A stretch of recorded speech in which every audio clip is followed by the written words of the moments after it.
Hi everyone, welcome to another episode of the Zamchat podcast. My name is Joe Kanema, and today we have got an episode that is going to be fully packed with everything to do with physiotherapy. But before we get into that, please remember to follow us and like our page, Zamchat Medical Podcast. And also please, we're also available on YouTube. We're also available on TikTok. Please remember to follow us, or please remember to like us. Today's sponsors for this episode are Cowork Fitness Center. They are located in Kalingalinga. So please remember to call them with the numbers that are showing on the screen. They stock everything to do with gym equipment. They stock supplements. They also stock gym wear. So please remember to check out Cowork Fitness Center. So our guest for today is Mr. Macheal Machim. He is a renowned physiotherapist. He is also a radio presenter. So we're going to be talking about physiotherapy and its importance and many other things surrounding that. So Mr. Macheal Machim, welcome to the podcast. Thank you. Thank you for having me. Thank you very much. So let's get into this conversation. So when it comes to physiotherapy, what would you say is most rewarding about the job that you do? What is so rewarding about being a physiotherapist? All right. So the most rewarding thing about my job, being a physiotherapist, is basically seeing a person recover and getting to where they're supposed to be. I'll give an example of a person who has a stroke, during the rehabilitation process, just missing them recover, maybe gaining the ability to walk again or to do just day-to-day activities. It's very rewarding for me. And I can tell you, it's beyond explanations that I can give. Mm-hmm. It's really rewarding just seeing the person achieve what you've been wanting them to do. Okay. So when it comes to, say, physiotherapy in general, sometimes, people may not understand really what physiotherapy is and basically what it encompasses and what role it sort of plays, maybe perhaps in the healthcare system in general. So what would you say in general, what physiotherapy, what it is? Okay, so maybe just to be, simple, to make it simple. So physiotherapy is treatment using physical means. This is exercise therapy. We do have massage therapy. We also have electrotherapy where we use electrical equipment such as infrared, the ultrasound, the TENS machine, and so on. So, yeah. Okay. So, because the reason why I asked that question, I'm a physiotherapist, or maybe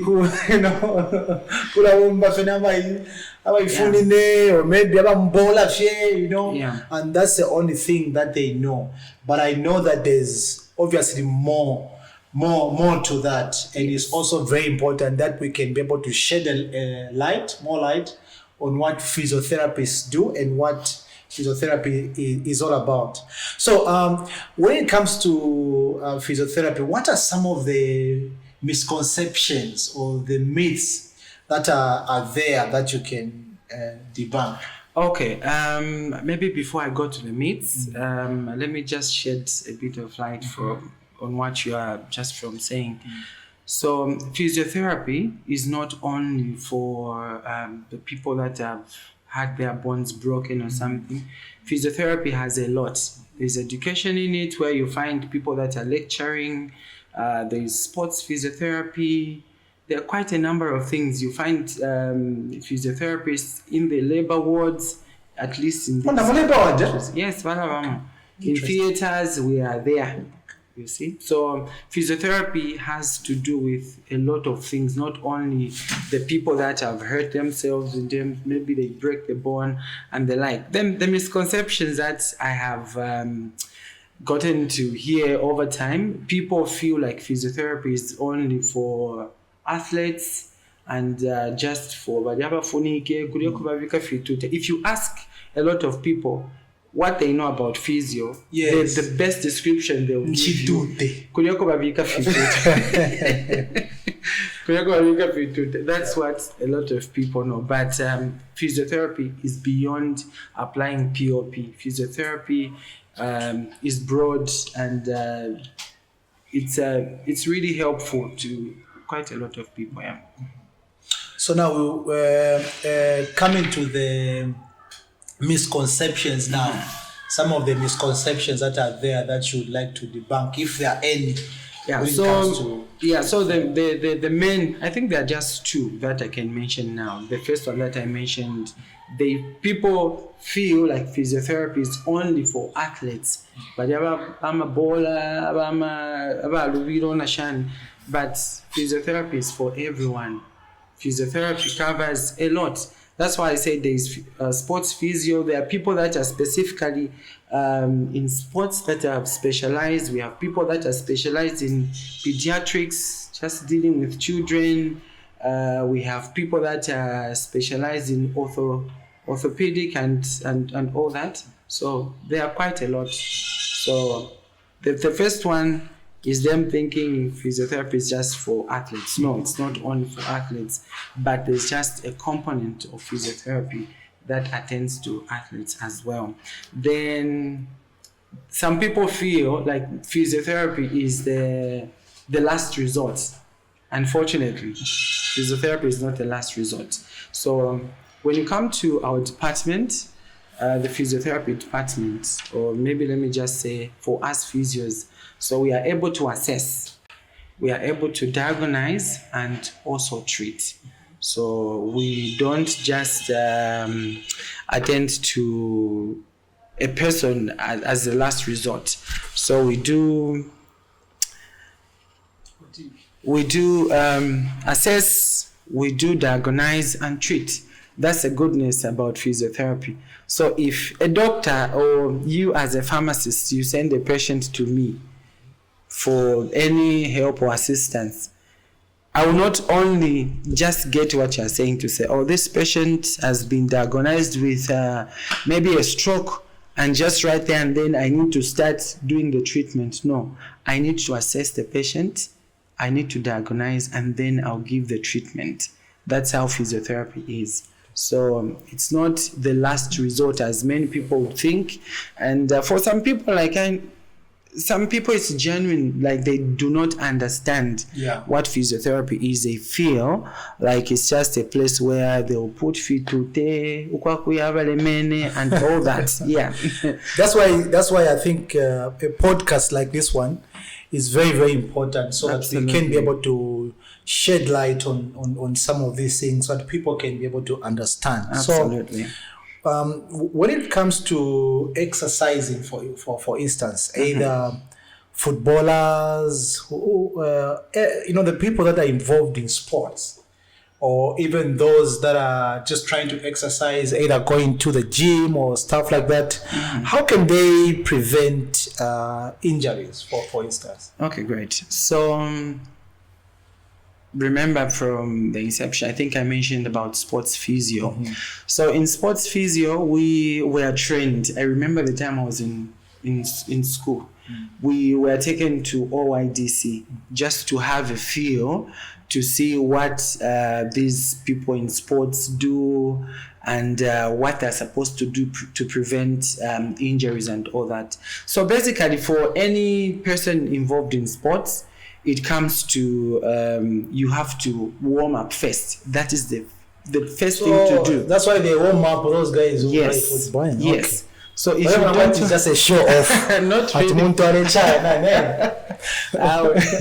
Yeah. So it is very important for basketballers, whatever sport that you're involved in, even the ones that do tennis, you also need to warm up. That is just the first thing to do. So what's the reason why you when you warm up, you increase the blood flow and your muscles are ready for the activity that you are about to do.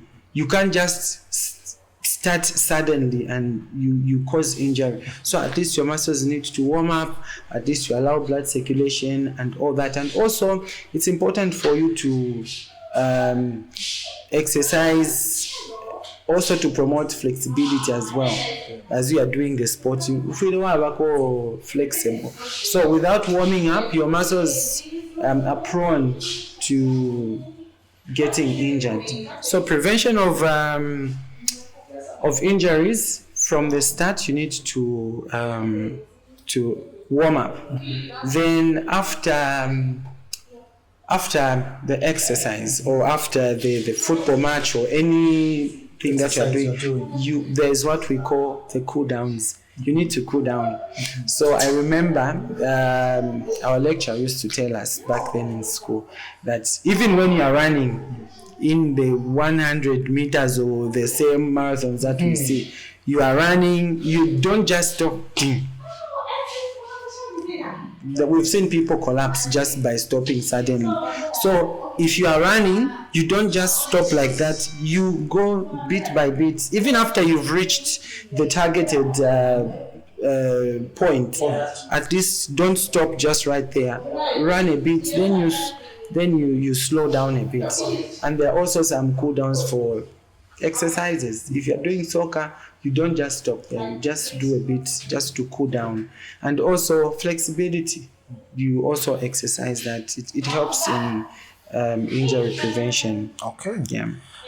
So in terms of injuries, obviously there's what is called acute injury, and there's also what is called a chronic injury, with either muscle injury or stuff like that. So what are the differences between the two?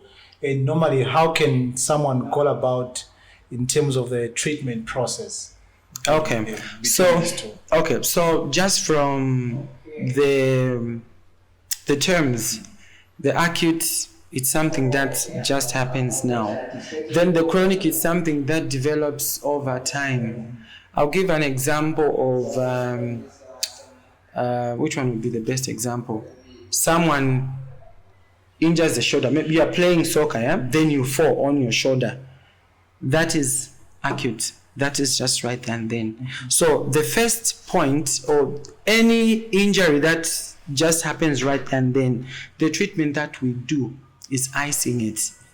And the reason why we do that is to reduce the temperature, because if you injure yourself, for example, on your shoulder, there at the site of injury, there will be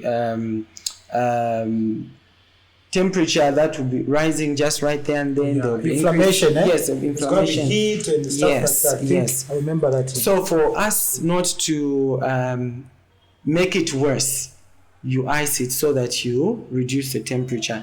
And I think our parents, at some point, I don't know if I can call it at some point, this is a science that they didn't learn. Because they'll get hot water, they will do that, and then you're actually making it worse. Yes, making it worse. So the acute condition, you ice it. The example that I gave, if you have a injury on the shoulder, you ice it. Then the following day, that's when you start using the other methods of physiotherapy that I mentioned, like the electrotherapy and massage therapy also. So just right there when the injury occurs, you can't use electrotherapy, you can't start massaging. What is electrotherapy? So electrotherapy is a treatment where we use electrical things like a TENS machine, infrared, yes, those under electrotherapy, anything that has to do with electricity and all that. Yes, so what we call also hot packs and all that, those are under electrotherapy. Then we have exercise therapy and massage therapy. So they are about 3 different things in one. Yeah. Okay. So like umuntu nganaichena, either it could be maybe chronic or acute injury. What's the process to getting someone to a point where they can begin to get better? How is that process like, and how do you start it? With what treatment you get to what treatment until that person is able to get to their feet? Okay. Stuff like that. I think I forgot to explain on the chronic one. I've just explained on the acute one. So the chronic one happens. For example, I hurt my shoulder today, and I stay at home. I say no, I'll be fine. I don't need any therapy. I don't need any treatment. I'll be fine. But along the way, your shoulder keeps spinning, but you're not doing anything. That one goes away from the acute right there and then. So when you come to the hospital, for example, you hurt your shoulder like 3 weeks ago, and that's when you are coming, or a month ago, that will be considered as a chronic. It's not happening just right there and then. So when it comes to chronic, we don't ice it. We don't just come and start icing it. Like I mentioned, we assess, diagnose, and also do the treatment. So for chronic conditions, if you are treating arthritis or these other things, you have to use electrotherapy, massage therapy, and exercise therapy to increase the mobility for a patient, and also just to promote independence. That's what physiotherapy is all about, to make sure that the person gains back their independence. So in a point where this person has had a chronic back pain, for example, my duty is to ensure that I manage the pain. If I can manage to ensure that the pain, like I get rid of the pain, that would be good. But for starters, we have to manage the pain. And obviously, as you assess, you tend to know the goals that you want to achieve and what the patient needs. So from there, you are able to follow step by step as to ensure that the patient gets to where you want them to be. Yeah. Before I ask the other question, sorry, I wanted to bring out something very, very important. Obviously, it's a reason why we do this as well, to try and teach and educate people. So if, for instance, in a situation where somebody has an injury, in most cases, people tend to just, okay, now I have to take a rub-on. Now I have to rub-on, or maybe nika deep heat. Maybe not understanding the extent of that injury. What would you advise people that are watching this podcast, in situations as such where they hurt themselves, or they know somebody who has hurt themselves, injured themselves, and what would you advise they do, like the necessary steps? Yeah, so this I can tell you, it's one of the things that we deal with almost on a daily basis. People will just, my shoulder started hurting, or my knee. But if you have an injury, it's better you go to the hospital, have yourself checked by professionals, and let them attend to you. Because if something that needs to be done by physios, you need to be helped by physios, and you decide to stay at home and just do your own self-medication, you're not doing the correct thing. If you come to me, I will assess you. I will know where the problem is. Maybe the problem doesn't even require rub-on. It requires a different kind of treatment for you to be fine. And sometimes we make things worse by giving ourselves treatment. Self-treatment. Yes, self-treatment. Then what happens? You come to the hospital. So instead of you wasting your time reaching a level where it is bad, go to the hospital as soon as possible. Once you feel like you're in pain or you're uncomfortable with something, go to the hospital. Don't self-medicate. It doesn't help out. Yeah. And in most cases, we've had conditions whereby a child has cerebral palsy, and the parents decide to keep the child at home. So what they need is to be stretched and just to be taught maybe on the developmental aspect. They need to be stretched and all that, but the parents decide to keep them at home. Then you find that they've developed contractures, They can't even stretch the elbow. They can't stretch them. And sometimes parents do bring children when it's even too late, that you can't do anything. They have to take them for surgery. So if there are people watching out there, please go to the hospital. Let them attend to you to avoid future complications and deformities as well. Sure. And also, when it comes to exercise and movement, obviously, in the recent years, we've seen people exercising a lot, either running. If you are driving, maybe early in the morning, you'd see people running. We've seen marathons that are being organized now by different companies and stuff like that. What would you advise people out there, say, in terms of exercising, and what's the best? Is it always you have to run, or can you walk? Is walking a form of exercise? What are some of the best practices in terms of exercising that people can be able to engage themselves in? Yeah, so exercise is very important. Yeah, of course, especially Kuring Road, you see a lot of people running as if... are you exercising yourself? Yes, I've been exercising. I've been exercising. I know. Of course, I've been down with the flu and all that. So, like, I've not been in the gym for a month or so. Yeah, but I see you in the gym. Yeah.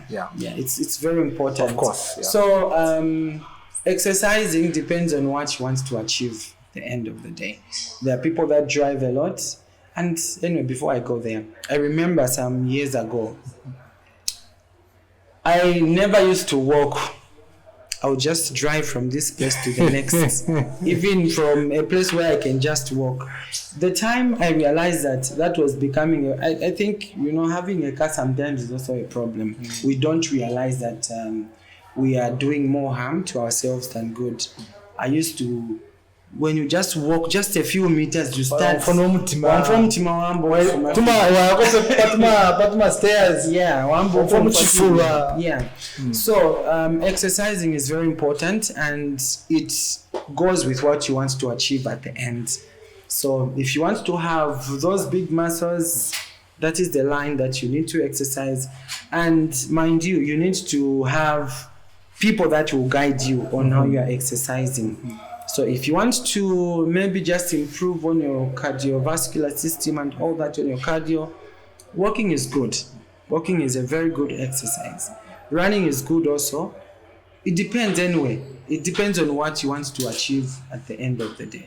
But running, walking is a good exercise. I was watching a certain video where they were saying what we think, like for some of us would love to lose some weight, that when you are running, that's when you lose weight. Actually, walking is something that helps you to lose weight. If you're able to walk, it's good.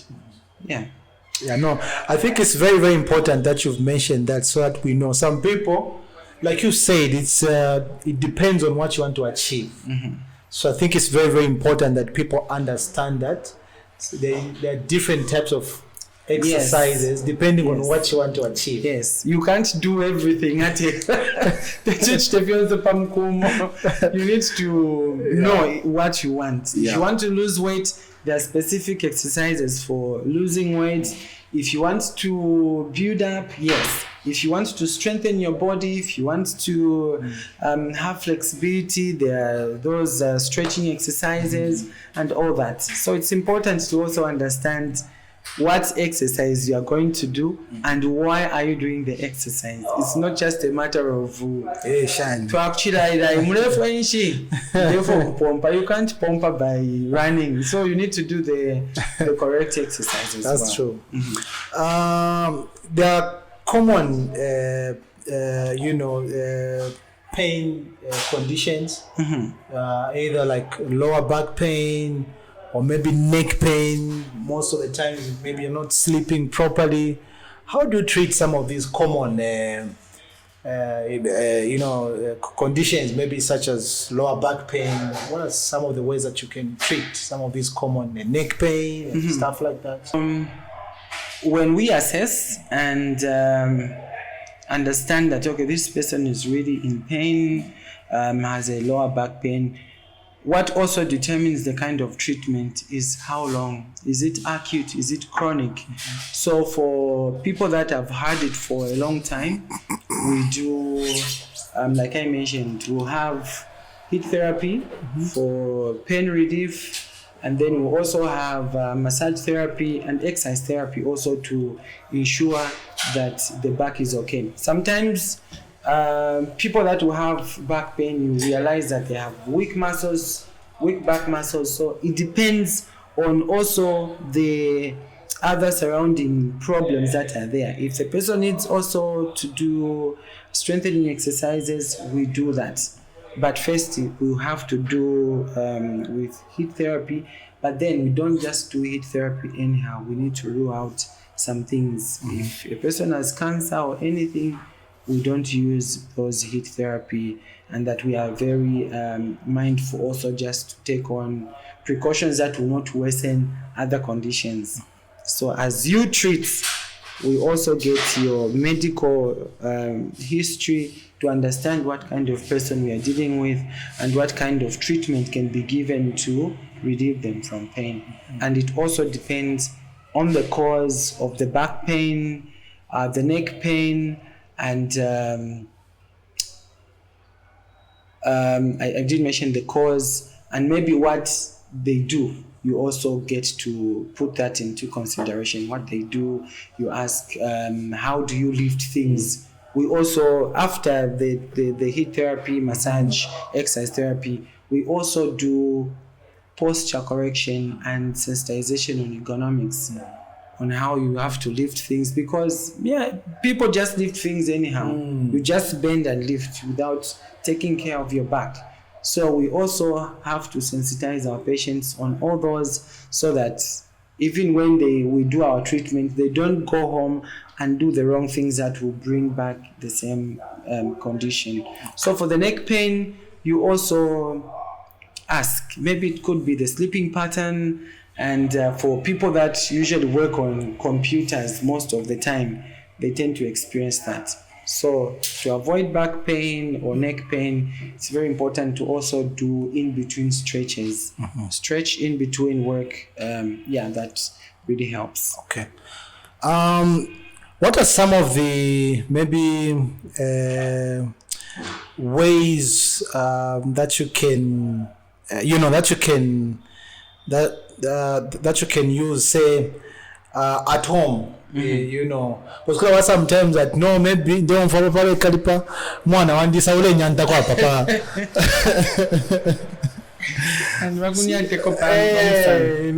Say at home, some home kind of remedies or some home, massage techniques that you can be able to share with us. It's not really easy for me to share the massage techniques because what we do is we are trained to do what we do. So if, for example, I have a patient and they have about bedside effort, if need be, we educate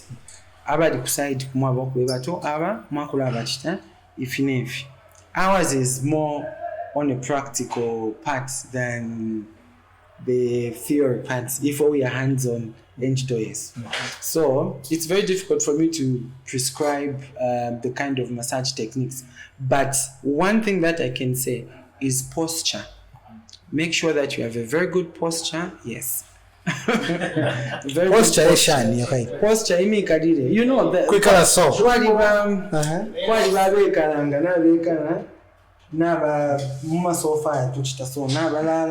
That's not good. You need to sit on a chair like this one where your back is supported to prevent back pain. So especially if you sit for a long time, you need a chair.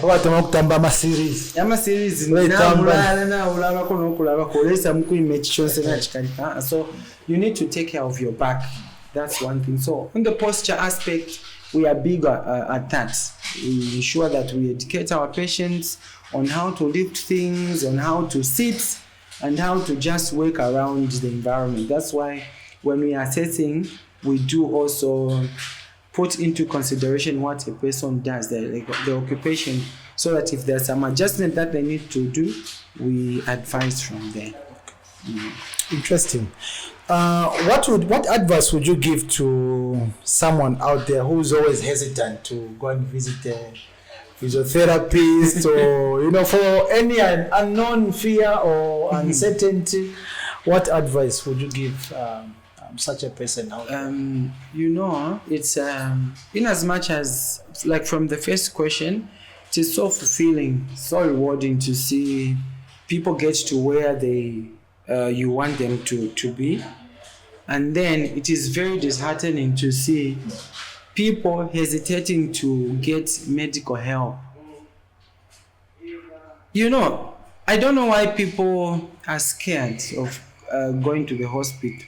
They won't charge you for, like, when you come to our facility, you won't be charged for physiotherapy. Mm-hmm. No. Maybe if you just go register washtaka buka 5 kwacha, then you'll be sent to our department. If we find that, okay, if you feel for a kefine, then we attend to you. Ukwabula problem. So, for those who are hesitant, please don't be hesitant. You need to go to the hospital as soon as you feel like you're in pain or anything unusual. Have yourself checked by a professional so that you can be helped. Because some things that come as a result of you delaying, you get deformed, disability and all that, which can be prevented. So please, don't hesitate. Go to the hospital as soon as possible so that you can be attended to by the professional. Okay, great. I'm being told that we need to wind up, but as we wind up, how can patients take? Because I understand that the road to rehabilitation it's a painful process, and how can patients be involved in that process? Because I understand a physiotherapist is offering their services, but the patient also need to also come to the fore so that together the results can be seen. So how can patients take that active role in the rehabilitation process? Yeah. So for me, if you come to my department for the first time, I have the interaction with you. What I work on mostly is the mindset. Yeah. So I'll tell my patient to say, your mindset is very important for you to recover from this condition that is there and this journey that we've started. Your mindset is very important. Once you tell yourself to say, I'm going to be healed, I'm going to be fine, that is the first point. The second one is for them to take that active role by following the program that has been set by the therapist. If I say you need to be coming for physiotherapy sessions like 3 times a week, if you follow that, you are doing yourself a favor as well. But if you want to come once a week when I've given you 3 times, then you're not doing the correct thing. So the first thing is the mindset. The other thing, the patient also needs to put in effort by ensuring that they follow the guidelines that have been given by the therapist so that they don't have any issues. So if they do that, they're good to go. Great. My brother, thank you so much for coming through on this podcast. I'm not sure if you have got any other things that you would like to say as we close, or maybe something that you felt we could have asked you that we've not asked you regarding physiotherapy. I think you've asked what I was expecting to be asked, and I'm so grateful for having me. It's not these are rare privileges, and I'm so honored to be here. And what I can say is to the viewers, don't hesitate. Those are my last words. If you need help, go to the hospital as soon as possible. Get help and you'll be fine. Otherwise, thank you so much for having me. Thank you so much, my brother. Okay. All right. There you have it. We were having a conversation with Machim Machim, who is a physiotherapist. So I almost forgot. sponsors once more for in this episode today are Coac Fitness Center. They are located in Kalingalinga, so their number is just appearing on the screen. So please remember to call them, and then you can be able to check out the things that they have: gym equipments, gym. It's a physio episode, and then there's a fitness center that we are promoting. So there you have it. Also, not forgetting the guy behind the camera, who is Bright Mulenga. So Bright, I think you also need some physio. I could see from his posture on the chair. We all need physio, right? Indeed. We all need physio. But